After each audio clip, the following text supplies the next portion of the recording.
Hello tout le monde, j'espère que vous allez bien. Je pense qu'il est temps de se retrouver sur YouTube. Ça fait un petit moment que je suis pas du tout passée par là.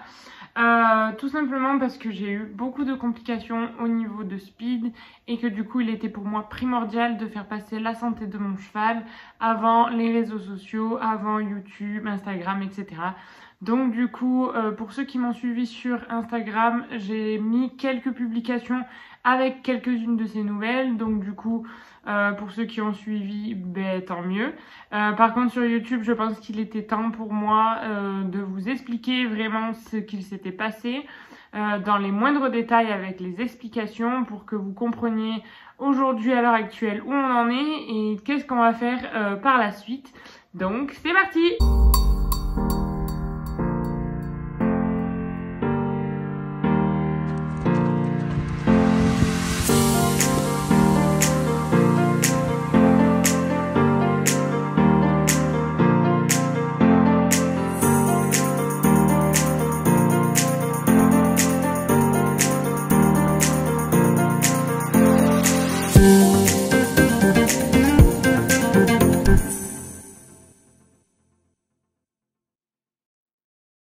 Donc du coup, reprenons un petit peu du début. Nous nous sommes arrêtés à avril 2021. Nous sommes le 27 septembre 2021, donc je pense qu'il va falloir que je vous explique.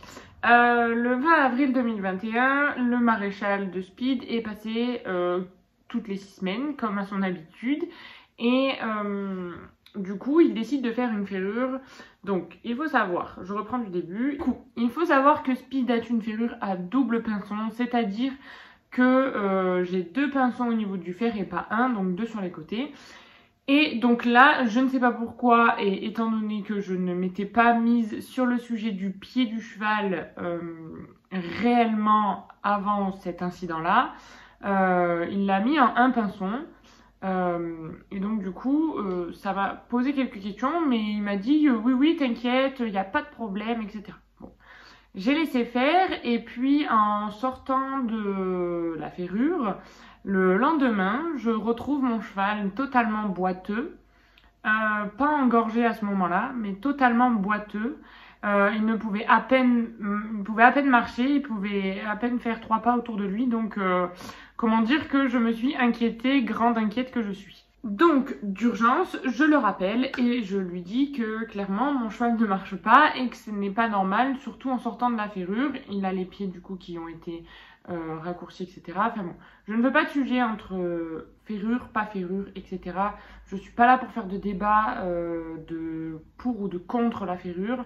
Je suis là simplement pour vous expliquer mon cas et ce qui s'est passé. Du coup, pour revenir, je l'appelle en urgence, il me dit « T'inquiète pas, dans quelques jours, il n'y a plus rien, etc. » Donc avec les personnes du centre équestre, on décide tout simplement de l'immobiliser. Donc on l'a mis au box histoire qu'il s'épuise moins, qu'il marche moins. Et on l'a mis tranquillement dans un box. Les jours passent. Toujours pas d'amélioration, donc de là, je commence à avoir un engorgement au final. Et je demande l'avis d'un autre maréchal qui était là à ce moment-là. Et je lui demande son avis personnel par rapport à la ferrure qui vient d'être faite, donc il y a 4 jours avant. Et donc on était le 24, un truc comme ça. Et donc de son avis, il me dit que la ferrure est très mal faite. Et que là, pour le coup, il est en train de détruire le tendon du cheval, puisqu'il faut savoir qu'entre la face du pied et le tendon, il y a un angle à suivre, surtout quand on est dans la ferrure, et même chez les pieds nus, je pense. Et de là, on est en train de se rendre compte que clairement, c'est pile sur le tendon sur lequel il a eu sa tendinite il y a 4 ans, et quand il est sorti des courses. Donc de là, très inquiète, je lui demande s'il est possible de referrer le cheval de manière à le soulager et en plus de ça de le remettre à double pinçon puisqu'il m'indique qu'à un pinçon, c'est totalement ce qu'il ne lui faut pas pour le cheval. Donc le lendemain, il vient et on referre le cheval dans sa nature comme il a toujours été ferré, on l'a jamais retiré, etc. Ok. Donc de là, il me dit Du coup, forcément qu'on l'a referré au même endroit. Il avait très mal aux pieds en plus sortant de l'hiver, chose normale.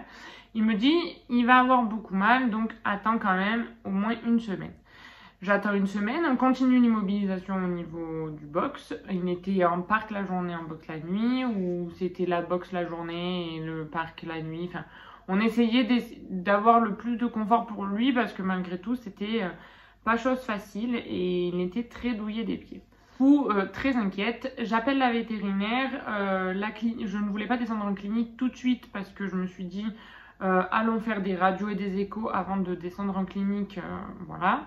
Donc je fais venir une vétérinaire de chez moi et je lui demande de lui faire une radiographie du pied et une échographie du tendon pour savoir si le tendon a été endommagé et si des fissures se sont recréées à l'intérieur. Donc de là, elle me fait les échos. Donc pour elle, l'échographie était nickel, il n'y avait pas de souci.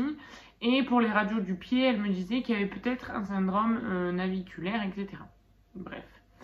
De là, je commence à m'inquiéter encore plus. Et puis, elle me demande de reprendre le travail correctement puisque le cheval boitait quasiment plus. Et elle me demande de faire de la rééducation au moins au pas et au trot, gentiment, avec des temps donnés. Je commence à faire ça sur une semaine. Et le moment est venu où, une semaine plus tard, je me retrouve avec un cheval avec un tendon qui ressemblait à un poteau et avec des membres et des pieds littéralement chauds. De là, ni une ni deux, je prends la décision avec ma coach, plutôt ma coach prend la décision de l'emmener en clinique et clairement, ça a été la meilleure chose qui a été faite puisque du coup, nous avons découvert que la tendinite était bel et bien revenue et que les pieds étaient bien naviculaires, enfin que le cheval avait bien le syndrome naviculaire au niveau des pieds. Elle a refait des radios, elle a refait des échos, ils ont tout refait. Ils ont fait les tests de flexion, les tests dynamiques. Ils ont vraiment fait l'ensemble des tests qu'il fallait. Et puis voilà, le verdict tombe. Donc forcément, j'ai été absente histoire de digérer cette nouvelle-là qui n'était pas facile pour moi puisque du coup, on se retrouve avec 2 mois de repos. Donc avec tout ça, le cheval avait déjà 1 mois de repos avant, plus les 2 mois qui nous attendaient. Donc c'était pas du tout facile, surtout quand on n'a qu'un seul cheval et qu'on se retrouve avec plus rien du tout. Donc de là, on suit toute une procédure et un protocole que la vétérinaire nous avait indiqué. Et elle décide de faire appel à mon maréchal, chose que je n'ai jamais vue pour le moment. Et du coup, je peux que les remercier. Et ils ont été surtout très professionnels. Et ça, je ne peux que les remercier pour ça. Puisque du coup, nous avons suivi le protocole. Donc du coup, c'était box ferme dans un petit paddock ou dans un box ferme. Donc clairement, nous on a adopté la solution du box la nuit. Puisque du coup, c'est toujours la nuit où il fait le bête. Donc du coup, voilà. Et on a décidé de le mettre dans un petit paddock avec du foin à volonté la journée. Comme ça, au moins, il s'occupe. Il a le moins d'espace possible pour bouger et donc pour se faire mal. Et du coup, au moins comme ça, il était au foin à volonté. Il perdait pas forcément plus de poids que ça. De mon côté, moi, je l'ai mis sous complément alimentaire et je l'ai mis sur le Natural Move de chez Naturalinov. Et clairement, je le recommande à toutes les personnes qui ont des chevaux qui ont des soucis articulaires, tendineux, musculaires. Enfin, franchement, ça a été un des meilleurs compléments pour justement le garder en forme, diminuer les engorgements, diminuer les molettes, les supprimer totalement et surtout favoriser la cicatrisation de la tendinite. Donc, merci encore à eux pour ce magnifique produit. Et on a fini du coup ces 2 mois de clinique, donc arrive le 28 juillet. Donc il s'en est passé un petit peu du temps. Et le 28 juillet, rendez-vous à la clinique de Saint-Cana, donc la clinique équine de Provence, où nous avons rendez-vous en fin de matinée. Donc on descend en clinique, le voyage s'est très bien passé, il n'y avait aucun souci là-dessus, il a été super adorable pour tout le voyage. Du coup, je disais qu'il faisait extrêmement chaud et qu'arrivé là-bas, forcément il avait un peu transpiré, mais il a été super sage. Du coup, elle nous a pris tout de suite, la vétérinaire, et nous avons fait les tests de flexion, les tests dynamiques. On a refait une radio pour voir au niveau de la pousse du pied si c'était beaucoup mieux, parce que du coup forcément il avait les pieds archi plats Et donc du coup c'était aussi la cause de son mal de pied en plus du syndrome naviculaire. Et nous avons aussi fait une écho pour voir où en était la tendinite. Donc de là que des bonnes nouvelles puisque le pied a poussé, plus de boiterie, le pied a poussé et la tendinite a très bien cicatrisé, était en phase de fin de cicatrisation, donc il n'y avait pas de problème là-dessus. Du coup, elle m'a dit que je pouvais reprendre le travail. Elle m'a également dit que notre discipline officielle, et pour terminer, enfin pour continuer du moins la suite avec lui, ça serait du coup le dressage, puisque du coup les chocs au niveau du saut lui font extrêmement mal, surtout à lui dans les articulations. Et pour aussi bien la tendinite que le syndrome naviculaire, il sera préférable que j'en fasse un cheval de dressage et de loisir. Donc tout ce qui est complet et saut d'obstacle, c'est terminé pour nous. Du coup voilà, j'ai un protocole à suivre, donc je suis ce protocole depuis le 16 août. Je lui ai laissé entre le 28 juillet et le 16 août le temps de terminer tranquillement la cicatrisation de la tendinite, d'être bien dans ses pieds, de continuer tranquillement. Voilà, ces petites vacances, puisque du coup j'ai été une semaine en vacances, donc j'ai pris du temps pour moi aussi. Et du coup, lui était entre de bonnes mains pendant ce moment-là. Et voilà que le 16 août, nous avons repris le travail officiellement. Donc ça fait à peu près, c'est la deuxième semaine que j'ai entamé la phase de travail. Et clairement, c'était un peu sportif, je dois le dire, parce que les 3 premières séances, je n'ai fait que voler. Donc pour vous faire une explication du protocole, j'ai 30 minutes de pas, plus 5 minutes de trot les 2 premières semaines. Et ensuite, j'augmente de 5 minutes le trot toutes les 2 semaines jusqu'à 2 mois de rééducation. À la suite de ces 2 mois, je lui passerai un coup de fil pour lui indiquer les nouvelles, pour lui donner des nouvelles et savoir si tout est ok. À partir du moment où elle me dit que tout est ok, je pourrai reprendre le galop et donc du coup on pourra reprendre une phase un peu plus sportive et du coup un travail un peu plus sérieux, notamment en dressage.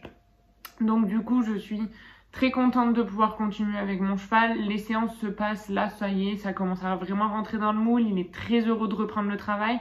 Chose normale, il a 7 ans et il a fait 3 mois de boxe et de paddock. Donc comment dire qu'il était un petit peu saoulé à la fin de sortir le matin et de rester enfermé dans son paddock. Je pouvais le comprendre.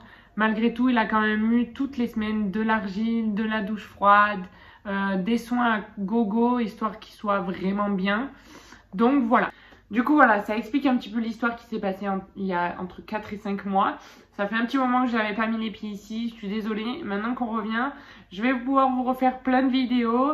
Au mois d'octobre, j'attaque mon PPGEPS, donc du coup je serai autant sur place que de avril à maintenant. Donc du coup, j'aurai juste 3 jours à l'école, mais bon ça c'est pas grave. Je serai quand même tous les soirs auprès de mon cheval ou alors toute la journée, donc je pourrai quand même vous tourner des vidéos, être présente pour vous et pouvoir répondre au maximum à toutes vos questions. N'hésitez pas si vous avez des questions sur les compléments alimentaires, sur voilà, au niveau des tendinites, au niveau du naviculaire, je pourrai vous répondre. Sachez que maintenant Speed a une ferrure orthopédique, donc assez vue avec le nouveau maréchal, puisque du coup suite à cette histoire nous avons changé de maréchal. Et du coup, nous avons fait le choix d'une ferrure orthopédique conçue entre le maréchal et la vétérinaire. Donc moi, je suis juste celle qui suit. Mais voilà, le cheval est entre de bonnes mains. Maintenant, nous allons reprendre le travail correctement. J'espère juste que ça va continuer dans le bon sens. Voilà, si vous avez des questions, il ne faut pas hésiter. Sur ce, je vous laisse et je vous fais tout plein de gros bisous et à bientôt!